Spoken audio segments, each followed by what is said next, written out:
नमस्कार। आपका अखबार के YouTube चैनल पर आपका स्वागत है। मैं हूं प्रदीप सिंह। आम का मौसम आ रहा है, तो आम के मौसम में अक्सर होता है कि पके हुए आम पेड़ से गिर पड़ते हैं।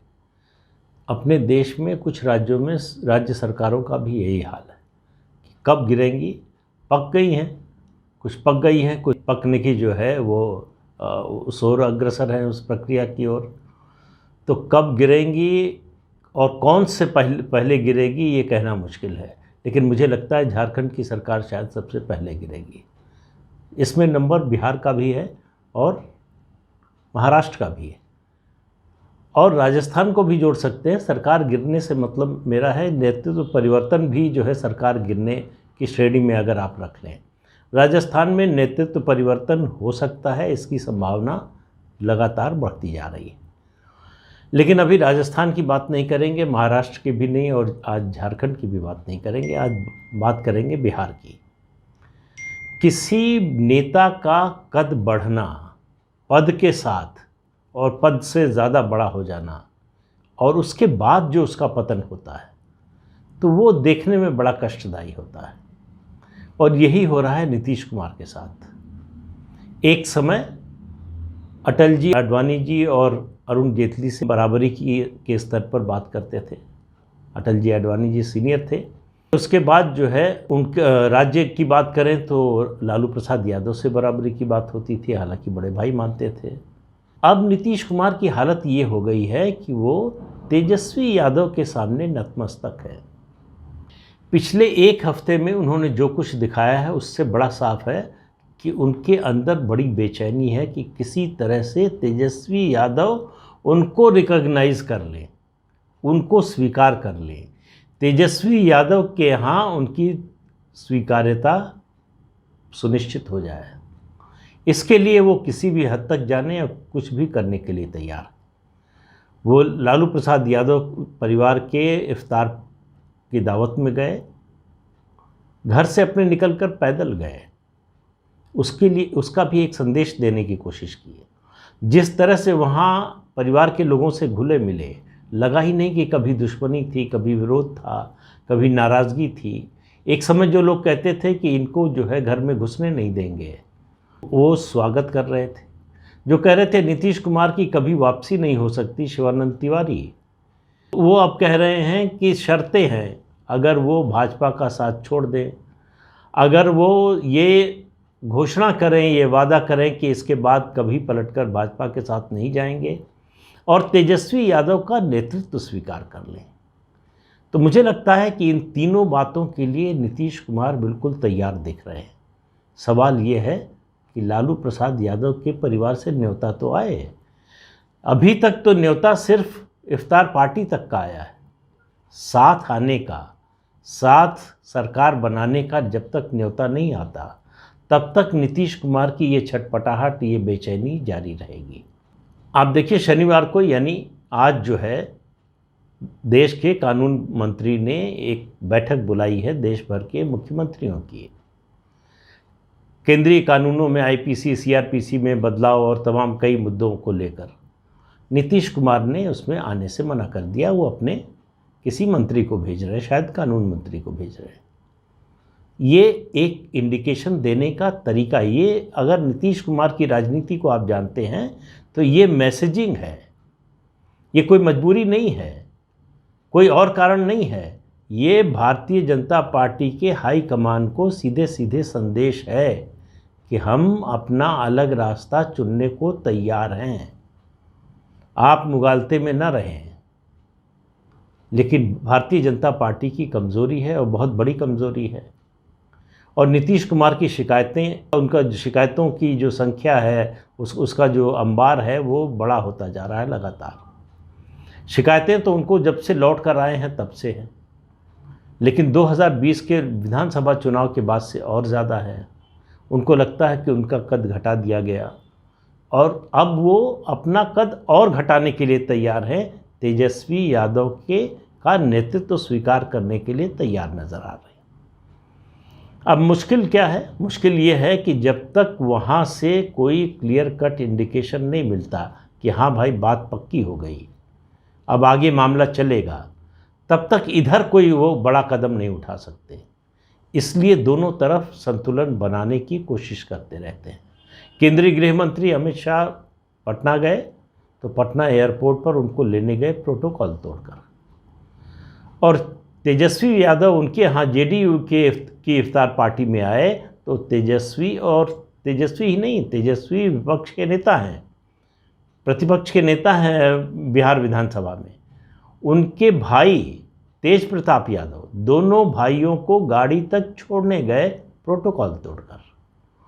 तो ये संदेश दिया कि अगर बीजेपी के लोग समझ रहे हों कि मैंने प्रोटोकॉल तोड़ के बड़ा महत्व दिया है केंद्रीय गृह मंत्री अमित शाह को, तो गलतफहमी में न रहे। मेरे लिए तेजस्वी यादव और तेज प्रताप यादव भी उतने ही अहम हैं। ये उनकी यानी नीतीश कुमार की राजनीति का तरीका है। इसी तरह की मैसेजिंग वो करते हैं, इसी तरह से संदेश देने की कोशिश करते हैं अपनी नाराज़गी का, और वो ये संदेश लगातार दे रहे हैं, क्योंकि बिहार में ये लगातार चर्चा चल रही है कि नीतीश कुमार को हटाकर बीजेपी अपना मुख्यमंत्री बनाना चाहती है। लेकिन बनाना चाहने और बनाने की क्षमता होने, इन दोनों में बहुत बड़ा अंतर है। बीजेपी के पास कुल 77 जो है एमएलएज हैं 243 के हाउस में, उसमें सरकार बनाना लगभग असंभव है जब तक कि कांग्रेस पार्टी और जेडीयू दोनों न टूटे, और इसकी अभी कोई संभावना नहीं नज़र आ रही। कांग्रेस टूट सकती है लेकिन जेडीयू के टूटने की संभावना नहीं नज़र आ रही है। तो बीजेपी की नज़र किस पर है?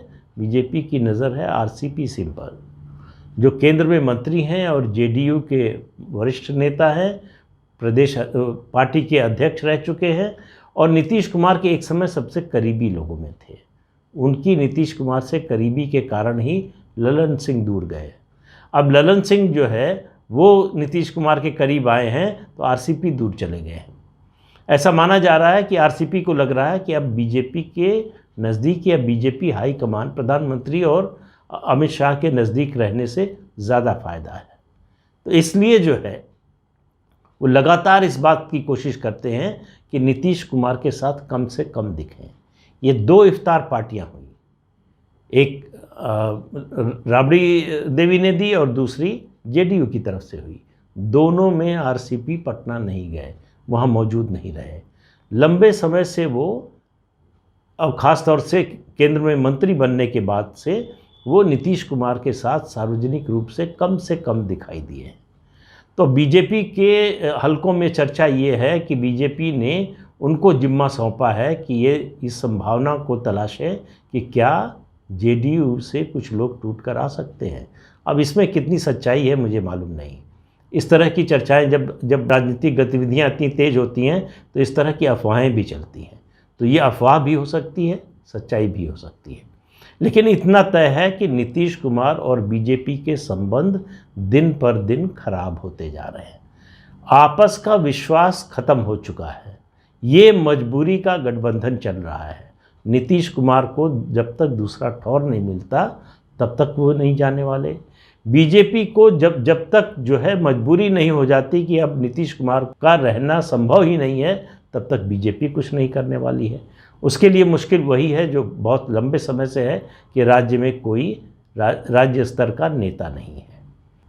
इसलिए जब तब जो है भारतीय जनता पार्टी के दिल्ली में बैठे कुछ नेता जो बिहार से थोड़ा जुड़े रहे हैं, वो लोग नित्यानंद राय का, जो केंद्रीय गृह राज्य मंत्री हैं, उनका नाम चलाते रहते हैं, ये सोचे बिना कि नित्यानंद राय यादव समाज से आते हैं और भारतीय जनता पार्टी को एक वोट नहीं मिलता यादवों का, तो वो कैसे मुख्यमंत्री हो जाएंगे प्रदेश के। लेकिन जो लोग इस बात को चलाते हैं वो कहते हैं कि आप कल्पना कर सकते थे कि महाराष्ट्र में ब्राह्मण मुख्यमंत्री होगा, झारखंड में गैर आदिवासी हो जाएगा। इस तरह से एक के बाद एक राज्यों का उदाहरण देते हैं कि वहाँ मुख्यमंत्री बीजेपी ने बनाए। इसके बारे में कौन सोच सकता था। तो नित्यानंद राय हो जाएं तो कौन सी बड़ी बात होगी। अब मुझे मालूम नहीं कि नित्यानंद राय के नाम पर कभी पार्टी हाईकमान ने विचार भी किया है, गंभीरता से सोचा भी है कि नहीं, लेकिन इतना तो है कि चर्चा में या कहें अफवाहों में उनका नाम चल रहा है। लेकिन वो नाम चलने से सरकार नहीं बन जाती। सरकार बनाने के लिए विधायक चाहिए, और सरकार बनाने के लिए 122 विधायकों की ज़रूरत है, जिससे बीजेपी बहुत दूर है अभी। अब नीतीश कुमार की एक परेशानी ये भी है, शिकायत ये भी उन शिकायतों में जुड़ गई है कि आरसीपी सिंह को बीजेपी हवा दे रही है, उनसे तोड़ लिया है। तो शिकायतों का सिलसिला तो नीतीश कुमार का रुक नहीं रहा है, लेकिन इन दिनों उनकी बेचैनी ज़रूर ज़्यादा दिखाई दे रही है। अभी एक महीने पहले, पिछले महीने, उन्होंने एक बयान दिया था, हालांकि उनकी पार्टी के नेता ही इस तरह का अभियान चला रहे हैं या इस तरह की खबरें चला रहे हैं कि नीतीश कुमार को बीजेपी उपराष्ट्रपति बनाना चाहती है, अगस्त में उपराष्ट्रपति का चुनाव है। तो नीतीश कुमार का एक बयान उससे जोड़कर लोगों ने कहा कि देखिए, हम कह रहे थे, सही बात है। नीतीश कुमार ने कहा कि मैं लोकसभा का सदस्य रह चुका हूं, विधानसभा का रह चुका हूं, विधान परिषद का सदस्य रह चुका हूं, राज्यसभा का सदस्य कभी नहीं रहा, तो मेरी इच्छा है कि एक बार राज्यसभा का सदस्य बनूं, लेकिन अभी नहीं। ये बात उन्होंने कही थी उस समय। इसको जोड़ा जा रहा है कि बीजेपी उनको उपराष्ट्रपति बना सकती है, लेकिन मुझे ऐसा कतई नहीं लगता। वो इसलिए कि अगर नीतीश कुमार और बीजेपी के संबंध पहले जैसे रहे होते तो इस बात की पूरी संभावना बन सकती थी। लेकिन अब जो स्थिति है, परस्पर घोर अविश्वास की स्थिति है। नीतीश कुमार पर किसी भी तरह का कोई भरोसा बीजेपी को नहीं रह गया है, और नीतीश कुमार को बीजेपी पर भरोसा नहीं रह गया। उसके और कई कारणों में से एक कारण ये भी, ये जो चर्चाएं चलती रहती हैं कि बीजेपी अपना मुख्यमंत्री बनवाना चाहती है। अब आप देखिए, बयान इस पर किसका आया बीजेपी की ओर से? सुशील मोदी का, जो पार्टी में इस समय हाशिए पर हैं, जिनको बिहार की राजनीति से बाहर कर दिया गया राज्यसभा भेजकर। उनका बयान आया कि नीतीश कुमार के चेहरे पर चुनाव लड़ा गया था, इसलिए नीतीश कुमार को 5 साल तक मुख्यमंत्री बने रहने देना चाहिए। तो भाई, आपसे किसी ने कहा होगा कि नहीं बने रहना देना चाहती बीजेपी? तभी तो, वरना इस बयान की ज़रूरत क्या पड़ी? बीजेपी के किसी बड़े नेता ने, किसी राष्ट्रीय नेता ने ऐसा कोई बयान नहीं दिया कि बीजेपी नीतीश कुमार को 5 साल तक मुख्यमंत्री नहीं रहने देना चाहती। तो जब ये सुशील मोदी का बयान आया, तो इससे नीतीश कुमार की मुश्किल कम होने की बजाय और ज़्यादा बढ़ गई। ये सार्वजनिक उसमें आ गया कि भारतीय जनता पार्टी में कहीं किसी स्तर पर नेतृत्व परिवर्तन की बातचीत बिहार में चल रही है, या विचार चल रहा है, या ऐसी सोच है। अब उनकी मुश्किल ये है कि इस बात की तस्दीक अगर पार्टी का कोई बड़ा नेता, राष्ट्रीय नेता, और बड़ा नेता से मेरा मतलब है 3 ही लोगों से, प्रधानमंत्री, केंद्रीय गृह मंत्री और भाजपा अध्यक्ष, इन 3 लोगों में से कोई अगर इस बात की जो बात सुशील मोदी ने कही है उसको दोहरा देता, या इससे मिलती जुलती बात कहता कि हम बिहार में मुख्यमंत्री बदलने के बारे में कोई विचार विमर्श नहीं कर रहे हैं, हमारे सामने ऐसा कोई प्रस्ताव नहीं है, तो थोड़ा इत्मीनान होता नीतीश कुमार को। लेकिन ये हुआ नहीं, तो इससे भी उनके मन में डर है। अब हालत ये है कि गठबंधन की सरकार चल रही है, जो 2 प्रमुख साथी हैं, भाजपा और जेडीयू, आपस में दोनों में केवल अविश्वास नहीं है, एक दूसरे को शक की निगाह से देख रहे हैं कि कौन पहले जो है पहल करेगा और हमको बाहर कर देगा। नीतीश कुमार को डर है कि किसी दिन अचानक बीजेपी जो है समर्थन वापस ले सकती है।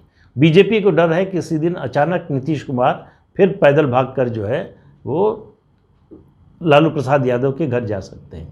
तो जब अविश्वास का स्तर इतना बड़ा हो, और जो जेडीयू का इफ्तार था उसमें जो जेडीयू के नेताओं से, जितने नेताओं से बात की, मीडिया चैनल, न्यूज़ चैनल के लोगों ने, कम से कम 6-7 नेताओं से की बाइट सामने आई।